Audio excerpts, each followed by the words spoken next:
Halo, ini masuk akal. Saya Aryo Bimo. Belakangan ini muncul sesuatu yang disebut kabinet bayangan. Sejumlah akademisi, aktivis, dan tokoh masyarakat sipil membagi peran seperti menteri. Mereka berencana mengawasi kementerian, menilai kebijakan, dan membuat rapor pemerintahan Presiden Prabowo. Reaksinya langsung ramai. Ada yang menganggapnya pemerintah tandingan. Ada yang bertanya, apakah ini bentuk perlawanan terhadap pemerintahan yang sah? Bahkan ada juga yang membawa-bawa istilah makar. Tetapi pertanyaan saya justru berbeda. Yang semestinya merasa terganggu oleh kemunculan kabinet bayangan ini siapa? Pemerintah atau justru partai-partai oposisi? Mari kita mulai dari konstitusi.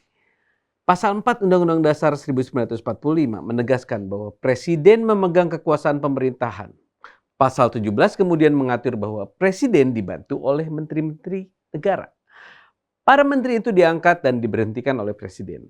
Artinya jelas, dalam sistem presidensial Indonesia hanya ada satu presiden yang memegang kekuasaan pemerintahan. Hanya menteri yang diangkat oleh presiden yang menjadi bagian dari kabinet resmi. Orang yang disebut menteri dalam kabinet bayangan tentu bukan menteri negara. Mereka tidak menguasai anggaran, tidak memiliki aparatur, tidak dapat menerbitkan keputusan pemerintahan, dan tidak bisa mengangkat pejabat. Apalagi memerintahkan TNI, Polri, atau birokrasi. Jadi kabinet bayangan ini tidak mempunyai 1 gram pun kekuasaan pemerintahan. Tetapi, apakah karena tidak dikenal sebagai lembaga negara, lalu pembentukannya menjadi inkonstitusional? Tentu tidak. Konstitusi juga menjamin kebebasan berserikat, berkumpul, dan mengeluarkan pendapat.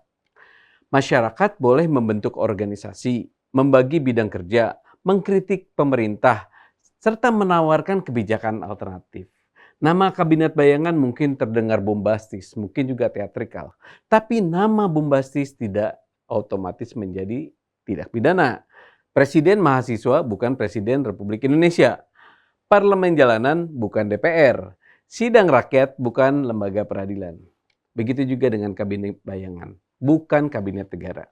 Kita harus mampu membedakan simbol politik dengan tindakan mengambil alih kekuasaan. Karena itu menyebut kabinet bayangan sebagai makar itu terlalu jauh. Makar bukan sekadar ketidaksukaan terhadap pemerintah, bukan kritik keras, bukan rapor merah, bukan pula membuat simulasi kebijakan yang berbeda dengan kebijakan presiden.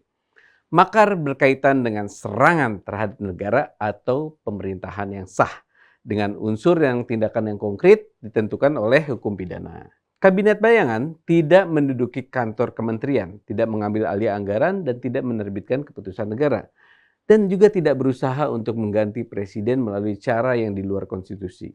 Jadi apa yang sedang dimakarkan? Tidak ada. Secara konstitusional, pemerintah tidak perlu takut kepada kabinet bayangan. Kabinet resmi memiliki legitimasi pemilu, kewenangan, anggaran, aparatur, dan sebagainya. Kabinet bayangan hanya mempunyai gagasan. Namun justru disitulah muncul pertanyaan yang lebih menarik. Mengapa pekerjaan menyusun kritik dan kebijakan alternatif ini malah dilakukan oleh masyarakat sipil?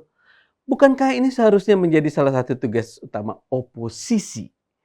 Dalam demokrasi, oposisi bukan sekedar kumpulan partai yang tidak memperoleh kursi menteri. Ya. Oposisi juga bukan hanya pihak yang paling sering mengatakan tidak setuju. Oposisi mempunyai pekerjaan yang jauh lebih berat. Ia harus mengawasi kebijakan pemerintah, menguji kebijakannya, dan kemudian menawarkan alternatif. Kalau anggaran pemerintah dianggap terlalu besar, oposisi harus menunjukkan perhitungan yang lebih masuk akal. Kalau sebuah program dinilai salah sasaran, oposisi harus menjelaskan siapa yang seharusnya menjadi sasaran dan bagaimana memperbaikinya. Kalau suatu undang-undang dianggap buruk, oposisi tidak cukup hanya melakukan walkout. Mereka juga harus menawarkan rumusan yang lebih baik. Tugas oposisi bukan sekedar menemukan kesalahan pemerintah. Tugas oposisi adalah meyakinkan masyarakat bahwa tersedia cara lain yang lebih baik dalam menjalankan pemerintahan. Masalahnya kita sekarang hampir tidak melihat fungsi itu berjalan secara terstruktur. Sebagian besar partai berada dalam koalisi pemerintahan. Sementara itu, partai yang berada di luar kabinet pun belum tentu secara tegas menyebut dirinya sebagai oposisi. Ada yang memilih istilah penyeimbang, misalnya PDIP. Ada yang mendukung kebijakan tertentu tetapi mengkritik sebagian kebijakan lainnya. Sikap seperti itu sebenarnya sah. Oposisi memang tidak harus selalu menolak semua hal yang dikerjakan oleh pemerintah. Kalau kebijakannya baik, ya katakan baik. Kalau keliru, koreksi. Namun posisi sebagai penyeimbang harus dibuktikan dengan kerja politik. Pertanyaannya bukan sekadar berada di dalam atau di luar kabinet. Pertanyaannya, adakah kapasitas untuk menghasilkan gagasan tandingan? Ketika oposisi formal tidak mengisi ruang tersebut, ruang itu tidak otomatis hilang. Akademisi, aktivis, dan masyarakat sipil kemudian masuk. Mereka mencoba membuat evaluasi, rapor, dan usulan kebijakan melalui kabinet bayangan. Karena itu, kabinet bayangan mungkin bukan tanda bahwa pemerintah sedang kehilangan legitimasi. Ia justru dapat dibaca sebagai tanda bahwa oposisi formal sedang kehilangan kapasitasnya. Masyarakat sipil akhirnya mengerjakan sebagian pekerjaan yang semestinya dilakukan oleh partai oposisi. Lihat saja perdebatan mengenai program makan bergizi gratis. Tujuan program ini baik, tetapi desain dan pelaksanaannya tentu boleh dikritik. Mulai dari besarnya anggaran, ketepatan sasaran, kualitas makanan, kesiapan dapur, sampai keamanan pangan.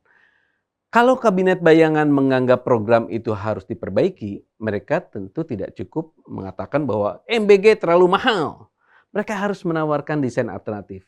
Apakah sasarannya perlu diprioritaskan kepada anak-anak di daerah dengan angka stunting yang tinggi, kemudian berapa anggarannya, berapa jumlah penerimaannya, bagaimana nasib infrastruktur yang sudah dibangun, kemudian bagaimana memastikan bahwa perubahan kebijakan tidak justru menghilangkan manfaat bagi anak-anak yang membutuhkan. Dan kalau alternatif itu berbasis data dapat dilaksanakan dan lebih efisien, pemerintah dapat mempertimbangkannya. Tidak perlu gengsi. Pemerintah yang mengkoreksi kebijakan setelah menerima kritik bukan berarti kalah. Kemampuan mendengar, memeriksa data, dan melakukan perbaikan justru menunjukkan bahwa pemerintah bekerja.